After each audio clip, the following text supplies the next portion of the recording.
ಸಾಮಾನ್ಯವಾಗಿ ಪ್ರತಿಯೊಬ್ಬ ರೈತರಿಗೆ ಇದು ತಿಳಿದಿಲ್ಲ ಗೊತ್ತಿಲ್ಲ.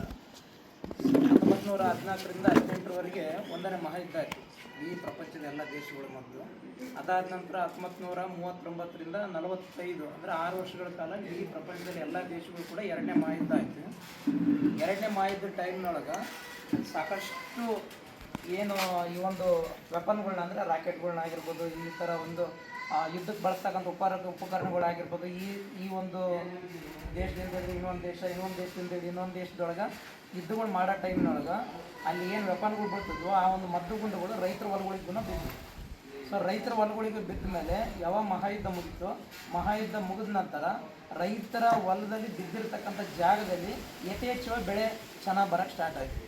ಯಾವಾಗ ಚೆನ್ನಾಗಿ ಬರೋಕ್ಕೆ ಸ್ಟಾರ್ಟ್ ಆಯ್ತು ಅಂದರೆ ಇದೇನಿದು ಈ ಭೂಮಿಯಾಗ ನೋಡಿದ್ರೆ ಕಡಿಮೆ ಬಂದತ್ತೆ, ಇಲ್ಲಿ ಮದ್ದು ಬಾಂಬು ಬಿದ್ದತ್ತಂತೂ ಇದೇ ಒಂದು ಭೂಮಿಯಾಗ ಜಾಸ್ತಿ ಇಳುವರಿ ಬಂದತ್ತಲ್ಲ ಅಂತಂದೇಳಿ ಆಯಾ ರೈತರುಗಳು ವಿಚಾರಣೆ ಮಾಡ್ಕೊಂಡು ಅದನ್ನು ವಿಜ್ಞಾನಿಗಳ ಮುಂದೆ ತಂದೊಡ್ಡಿದಾಗ ಸೊ ಏನು ಒಂದು ಪರಿಣಾಮ ಇದನ್ನು ಹೆಚ್ಚು ಬೆಳಲಿಕ್ಕೆ ಏನು ಪರಿಣಾಮ ಅಂತಂದರೆ ಆ ಒಂದು ಮದ್ದುಗುಂಡಗಳಲ್ಲಿ ಅಮೋನಿಯಮು ಮತ್ತು ನೈಟ್ರೇಟು, ಫಾಸ್ಫರಸ್ಸು ಪ್ರತಿಯೊಂದು ಇದನ್ನು ಕಣಜಗಳನ್ನ ಬಳಸಿ ಆ ಒಂದು ಬಾಂಬ್ಗಳನ್ನ ರೆಡಿ ಮಾಡ್ತಿದ್ರು.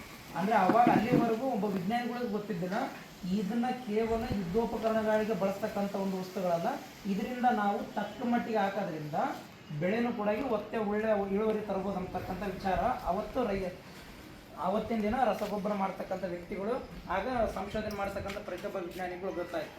ಅದಾದ ನಂತರ 1947ರಲ್ಲಿ ನಮಗೆಲ್ಲ ಸ್ವಾತಂತ್ರ್ಯ ಬಂತು. ಸ್ವಾತಂತ್ರ್ಯ ಬಂದ ಮೇಲೆ ನಮಗೆ ಸಾಕಷ್ಟು ಏನಿತ್ತಪ್ಪ ಅಂತಂತಂದರೆ ದೊಡ್ಡ ಚಾಲೆಂಜ್ ಅಂದರೆ ಆಹಾರದ ಕೊರತೆ ಇತ್ತು. ಯಾಕಂದರೆ ಅದಕ್ಕಿಂತ ಮುಂಚೆ ಯಾರನ್ನು ಕೂಡ ಯೂರಿಯಾ ಆಗಲಿ ಕಾಂಪ್ಲೆಕ್ಸ್ ಆಗಲಿ ಇದು ಯಾವುದೇ ರೀತಿಯಿಂದ ಬಳಸ್ತಾ ಇರಲಿಲ್ಲ. ಅಂದರೆ ಪ್ರತಿಯೊಬ್ಬರ ಮನೆಗೆ ಎಂಡೆ ಗೊಬ್ಬರಗಳಿದ್ದು ಆ ಎಂಡೆ ಗೊಬ್ಬರ ಏನಾಗ್ತಿತ್ತು ಅಂದರೆ ಮೊದಲೆಲ್ಲ ಒಂದು ಅಂಕಣ ಮನೆಗಳಿದ್ವು. ಆ ಅಂಕಣ ಮನೆಗಳಿದ್ದರೆ ಮುಂದೆ ಹೋಗೋತ್ತಲ್ಲಿ 2 ಅಂಕಣಗಳು ಇರ್ತಿದ್ವು. ಆ ಅಂಕಣಗಳು ಆ ಕಡೆಗೆ ಒಂದು ಈ ಕಡೆಗೆ ಒಂದು ಎಮ್ಮೆ ಎತ್ತುಗಳು ಕಟ್ಟಕ್ಕಿರ್ತಿದ್ವಿ. ಆ ಎತ್ತುಗಳು ಕಟ್ಟಕೊಂಡು ಕೊನೆಗೊಂದು ಪುಣಿ ಮಾಡ್ಕೊಂಡಿರ್ತಿದ್ವಿ. ಅದಾದ ನಂತರ ಆ ಬೆಳಗಿನ ಜಾವ ಎದ್ದು ಆ ಒಂದು ಎಂಡೆ ಗೊಬ್ಬರನ ತೆಗೆದು ನಾವು ಎಂಡೆನ ಎಲ್ಲಿ ಹಾಕ್ತಿದ್ವಿ, ನೆರಳಿಗೆ ಹಾಕ್ತಿದ್ವಿ. ಅಂದರೆ ಬಿಸಿಲು ಯಾವುದಾದ್ರು ಗಿಡದ ನೆರಳಿಗೆ ಪಡದ ನೆರಳಿಗೆ ಹಾಕ್ತಿದ್ವಿ. ಮತ್ತು ಉಚ್ಚೆನ ತಗೊಂಡೋಗಿ ಅದ್ರ ಮೇಲೆ ಚೆಲ್ತಿದ್ವಿ. ಅದಕ್ಕಪ್ಪ ಅಂದರೆ ಅಲ್ಲಿ ಮಾಯ್ಶ್ಚರ್ ಮೇಂಟೈನ್ ಆಗ್ತದೆ. ಸೊ ಅದರಿಂದ ಏನಾಗ್ತಿತ್ತು, ಯಾವುದೇ ಬಿಸಿಲಿನ ಕಿರಣಗಳು ಎಂಡೆ ಗೊಬ್ಬರದ ಮೇಲೆ ಬೀಳ್ತಿದ್ದಿಲ್ಲ. ಇದರಿಂದ ಏನಾಗ್ತಿತ್ತು, ಎಂಡೆ ಗೊಬ್ಬರ ಕಾಗಿರ್ತಿತ್ತು. ಎಂಡೆ ಗೊಬ್ಬರ ತುಂಬಬೇಕಾದ್ರೂ ಕೂಡ ಈ ಥರ ಬಿಸಿಲೊಳಗೆ JCB ಯಾರು ತುಂಬಿದ್ರು, ನಶಿಗೆ ಒತ್ತನೆ ತುಂಬಿದ್ರು, ಅದು ಪುಟ್ಟಿ ಗಡ್ಡೆ ತುಂಬಿದ್ರು. ಯಾಕಂದ್ರೆ ಅಷ್ಟು ಹೀಟ್ ಇರ್ತಿತ್ತು. ಅದೇನಾಗ್ತಿತ್ತು, ಭೂಮಿಗೆ ತಂದು ಹಾಕಿದಾಗ ಭೂಮಿಯಲ್ಲಿ ಒಂದು ಏನು ಸೂಕ್ಷ್ಮ ಬ್ಯಾಕ್ಟೀರಿಯಾಗಳು ಇದಾವಲ್ಲ ಆ ಬ್ಯಾಕ್ಟೀರಿಯಾಗಳ ಮೂಲಕ ಎಂಡೆ ಗೊಬ್ಬರದಲ್ಲಿ ಇರ್ತಕ್ಕಂಥ ಬ್ಯಾಕ್ಟೀರಿಯಾಗಳು ಅದರೊಳಗೆ ಜೀರ್ಣ ಆಗೋದ್ರಿಂದ ಅದು ಪುಡಿ ಆಗ್ತಿತ್ತು. ಪುಡಿ ಆಗೋದ್ರಿಂದ ನಮಗೆ ಯಾವುದೇ ಒಂದು ಬೀಜ ಆಗಲಿ ಸಸ್ಯ ಆಗಲಿ ಚೆನ್ನಾಗಿ ಇಳುವರಿ ಬರ್ತಿತ್ತು. ಇದು ಮೊದಲಿಂದ ಮಾಡಿಸ್ಕೊಂಡು ಬಂದಿರತಕ್ಕಂಥ ಒಂದು ಸಂದೇಶ. ಸೊ ಅದಾದ ನಂತರ ಯಾವಾಗ 1947ರ ಸ್ವತಂತ್ರ ಬಂದು ಅಲ್ಲಿಂದ 10-12 ವರ್ಷಗಳ ಕಾಲ ನಮಗೆ ಆಹಾರದ ದೊಡ್ಡ ಸಮಸ್ಯೆ ಈಡಾಯಿತು. ಯಾಕಂದರೆ ಅಲ್ಲೇವರೆಗೆ ಬರೋ ಬ್ರಿಟಿಷ್ ಹೇಳ್ದಂಗೆ ನಾವು ಕೇಳ್ಕೊಂತಿರ್ತಿದ್ವಿ.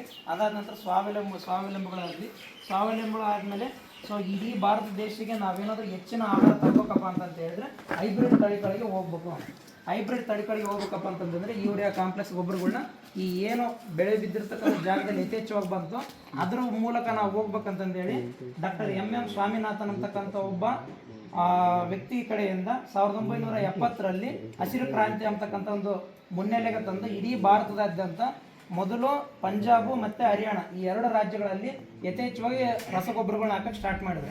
ಯಥೇಚ್ಛವಾಗಿ ರಸಗೊಬ್ಬರಗಳನ್ನ ಹಾಕಕ್ಕೆ ಸ್ಟಾರ್ಟ್ ಮಾಡಿ ತದನಂತರ ಅಲ್ಲಿ ಚೆನ್ನಾಗಿ ಇಳುವರಿ ತೆಗೆದ್ಮೇಲೆ ಇಡೀ ದೇಶದ ತುಂಬ ಈ ಒಂದು ಯೂರಿಯಾ ಕಾಂಪ್ಲೆಕ್ಸು ಬಂದು.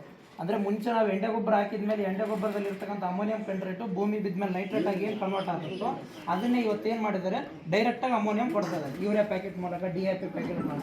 ಅಂದರೆ DAP ಅಂದರೆ ಏನಪ್ಪ ಅಂದರೆ ಡೈ ಅಮೋನಿಯಂ ಫಾಸ್ಫೇಟ್ ಅಂತ ಕರಿತೀವಿ. ಅಂದರೆ ಯೂರಿಯಲ್ಲಿ ಏನಿರ್ತದೆ ಅಮೋನಿಯಂ ಇರ್ತದೆ, ಅದು ಭೂಮಿ ಬಿದ್ದ ಮೇಲೆ ನೈಟ್ರೇಟಾಗಿ ಕನ್ವರ್ಟ್ ಆಗುತ್ತೆ. ಅಮೋನಿಯಂ ನೈಟ್ರೇಟಾಗಿ ಯಾವಾಗ ಕನ್ವರ್ಟ್ ಆಗುತ್ತೋ ಆಟೋಮೆಟಿಕ್ಕಾಗಿ ಎಲೆಗಳಲ್ಲಿ ಹಸಿರು ಹುಟ್ಕೊಂತದೆ. ಎಲೆಗಳು ಯಾವಾಗ ಹಸಿರು ಹುಟ್ಕೊಂತವೋ ನಮಗೆ ಬೆಳೆ ಚೆನ್ನಾಗಿ ಬರ್ತದೆ. ಇದು ಒಂದು ಪ್ರೋಸೆಸ್. ಇದನ್ನೇನು ಮಾಡಿದ್ರು, ಯಥೇಚ್ಛವಾಗಿ ನಿಧಾನವಾಗಿ ಬಳಸ್ರಿ. ಆದರೂ ಅವತ್ತಿನ ವಿಜ್ಞಾನಿಗಳು ಭಾಳ ಸ್ಪಷ್ಟವಾಗಿ ಹೇಳಿದ್ರು, ನೋಡ್ರಿ ನಾವು ಇವತ್ತೇ ನಿಮಗೆ ರಾಸಾಯನಿಕ ಗೊಬ್ಬರಗಳು ಕೊಡ್ತಾ ಇದ್ವು, ಇದನ್ನು ನಿಮ್ಮ ಭೂಮಿಗೆ ಯಥೇಚ್ಛವಾಗಿ ಬಳಸಬೇಡ್ರಿ. ಅಂದರೆ 70% ಭಾಗ ಕೃಷಿ ಬಳಸ್ರಿ, ಕೇವಲ 30% ಮಾತ್ರ ಈ ಒಂದು 20 ವರ್ಷಗಳು ಬಳಸ್ರಿ. 1990ರಿಂದ ಇನ್ನೂ 20-25 ವರ್ಷಗಳಾದಮೇಲೆ ನೀವು 70% ಆರ್ಗ್ಯಾನಿಕ್ ಪ್ರಾಡಕ್ಟ್ಗಳನ್ನ ಬಳಸ್ರಿ, 30% ಮಾತ್ರ ಕೆಮಿಕಲ್ ಪ್ರಾಡಕ್ಟ್ನ ಬಳಸ್ರಿ ಅಂತ ಹೇಳಿದ್ರು. ಆದರೆ ಅದಾದ ನಂತರ 90ವರೆಗೂ ಭೂಮಿ ಎಲ್ಲ ನಮ್ಮ ಕಂಟ್ರೋಲ್ ಇದ್ದು 2000 ಇಸ್ವಿವರೆಗೂ ಚೆನ್ನಾಗಿ ಬೆಳೀತಿದ್ವಿ. 2000 ಇಸ್ವಿಲಿಂದ ನಾವೇನು ಮಾಡಿದ್ವಿ, ಯಥೇಚ್ಛವಾಗಿ ಗೊಬ್ಬರಗಳನ್ನ ಹಾಕ್ತಾ ಬಂದು ಇವತ್ತು ಎಕರೆ 2 ಚೀಲ 3 ಚೀಲ 4 ಚೀಲ ಆಗ್ತಕ್ಕಂಥ ಒಂದು ವಿಚಾರ ಬಂದು ಇವತ್ತು ಒಂದು ಎಕರೆಗೆ 8ರಿಂದ 10 ಚೀಲಕ್ಕೆ ಬಂದ್ಬಿಟ್ಟಿವಿ. ಸೊ ಇವತ್ತು ಪ್ರೆಸೆಂಟ್ ನಮಗೆ ಸವಾಲು ಏನಪ್ಪ ಅಂತಂತೆ ಅಂದರೆ ಇವತ್ತು ನಮ್ಮ ಪರಿಸ್ಥಿತಿ ಈ ಒಂದು ಅಂದ್ರೆ ಸುಮಾರು 60ರಿಂದ ಹಿಡಿದು ಕನಿಷ್ಠ 60 ವರ್ಷಗಳ ಕಾಲ ಈ ಒಂದು ಪ್ರೊಸೆಸ್ ನಡ್ಕೊಂಬಂದಿದೆ. 10 ಚೀಲಕ್ಕೆ ಬರ್ಬೇಕಂದ್ರೆ 60 ವರ್ಷ ಬೇಕು. ಇವತ್ತು ಏಕದಮ್ ಸರ್ಕಾರ ಏನು ಮಾಡ್ತದಪ್ಪ ಅಂತಂತ ಹೇಳಿದ್ರೆ ನಮಗೆ ಡೈರೆಕ್ಟಾಗಿ ನೀವು ಮತ್ತೆ ಇದ್ದಂಗೆ ಸಾವಯವಕ್ಕೆ ಬರ್ರಿ, ಅಂದರೆ ಯೂರಿಯಾಗಳನ್ನ ಕಡಿಮೆ ಮಾಡಿರಿ, ಕಾಂಪ್ಲೆಕ್ಸ್ಗಳನ್ನ ಕಡಿಮೆ ಮಾಡಿರಿ ಅಂತಂದೇಳಿ ನಮ್ಮಲ್ಲಿ ಪ್ರೆಷರ್ ಹಾಕ್ತಿದಾರೆ. ಸೊ ಇದನ್ನ ಪ್ರೆಷರ್ ಹಾಕೋದ್ರ ಜೊತೆಗೆ ಇಂಡೈರೆಕ್ಟ್ಲಾಗಿ ಗೊಬ್ಬರದ ಅಂಗಡಿಗಳು ಕೂಡ ನೀವು ಹಿಂಗೆ ಡೈರೆಕ್ಟಾಗಿ ಹೇಳಿದ್ರೆ ಕೇಳಂಗಿಲ್ಲ ಅನ್ನೋ ಉದ್ದೇಶಕ್ಕೋಸ್ಕರ ಒಂದು ಯೂರಿಯಾಕ್ಕೆ ಒಂದು ಲಿಂಕ್ ತಗೊಳ್ರಿ, ಇಲ್ಲ 2-3 ಕಾಂಪ್ಲೆಕ್ಸ್ಗೆ ಒಂದು ಯೂರಿಯಾ ಕೊಡ್ತೀವಿ, ಸೊ 5 ಕಾಂಪ್ಲೆಕ್ಸ್ಗೆ ಒಂದು ಯೂರಿಯಾ ಕೊಡ್ತೀವಿ, ಈ ಥರ ಅದಕ್ಕೊಂದು ಲಿಂಕ್ ತಗೊಳ್ರಿ. ಸೊ ಇನ್ನೊಂದು ಅಂದ್ರೆ ಬಡ್ಡೆ ಬರೋ ಗುಳಿಗೆ ತಗೊಳ್ರಿ, ಇನ್ನೊಂದು ಬರೋ ಗುಳಿಗೆ ತಗೊಳ್ರಿ. ಬಡ್ಡೆ ಬರೋ ಗುಳಿಗೆ ಏನು ಅದೇನು ಭೂಮಿಗೆ ಒಳ್ಳೇದು ಮಾಡಲ್ಲ, ಅದಕ್ಕೂ ಕೆಮಿಕಲ್ ಇಂಡೈರೆಕ್ಟ್ಲಿ ಇದನ್ನ ಕಮ್ಮಿ ಮಾಡೋಕ್ಕೋಸ್ಕರ ಇನ್ನೊಂದು ಕೆಮಿಕಲ್ ಹಾಕ್ರಿ ಅಂತಲೇ ಹೇಳ್ತಿದಾರೆ, ಅವ್ರೇನು ಬೇರೆ ಏನು ಹೇಳ್ತಿಲ್ಲ. ಬಡ್ಡೆ ಬರೋ ಗುಳಿಗೆ ಏನು ಪ್ಯೂರ್ ಆರ್ಗ್ಯಾನಿಕ್ ಪ್ರಾಡಕ್ಟ್ ಅಪ್ಪ, ಇದು 1% ನಾವು ಬಳಸಿಲ್ಲ ಅಂಬೋದೇನಿಲ್ಲ, ಪ್ರತಿಯೊಂದು ಕೂಡ ಅದನ್ನು ಕೆಮಿಕಲೇ ಇದನ್ನು ಕೆಮಿಕಲೇ. ಆದರೆ ಈ ಒಂದು ಕೆಮಿಕಲ್ನ ಡೌನ್ ಮಾಡಿ ಇಂಡೈರೆಕ್ಟ್ಲಿ ಹೆಚ್ಚಿನ ಕೆಮಿಕಲ್ಗಳನ್ನ ನಮಗೆ ಕೊಟ್ಟು ನಮ್ಮನ್ನು ಹಾಳು ಮಾಡ್ತಿದ್ದಾರೆ.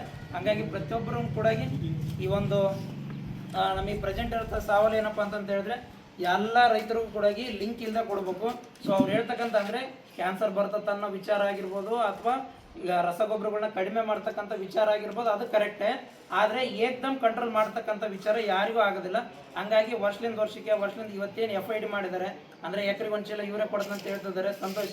ಅದನ್ನು ಡೈರೆಕ್ಟಾಗಿ ಕೊಡೋ ಬದಲು 2 ಚೀಲ 3 ಚೀಲ ಈ ವರ್ಷದ ವಿಚಾರಗಳು ತಿಳಿಸಿ ಮುಂದಿನ ವರ್ಷ ಸ್ವಲ್ಪ ಕಡಿಮೆ ಮಾಡೋದಂತಂದೇಳಿ ಇವತ್ತು 10 ಚೀಲ ಬಳಸಲಿ 8ಕ್ಕೆ ಬರ್ರಿ, 8ಕ್ಕೆ ಬಂದವ್ರು 7ಕ್ಕೆ ಬರ್ರಿ, ಅದ್ರ ಪರ್ಯಾಯವಾಗಿ ನಾವು ಕೂಡ ಇದನ್ನ ನಿಮಗೆ ಮಾಡಿಕೊಡ್ತೀವಿ ಅಂತಂದೇಳಿ ಅವರು ಸಜೆಷನ್ ಕೊಡ್ಬೇಕು. ಏಕ್ದಮ್ ಬರೀ ನಾವೇ ಬಳಸ್ರಿ ಅಂತಂತ ಹೇಳಿದ್ರೆ ಆಲ್ರೆಡಿ ಅಡಿಕ್ಟ್ ಆಗ್ಬಿಟ್ಟು ಭೂಮಿ.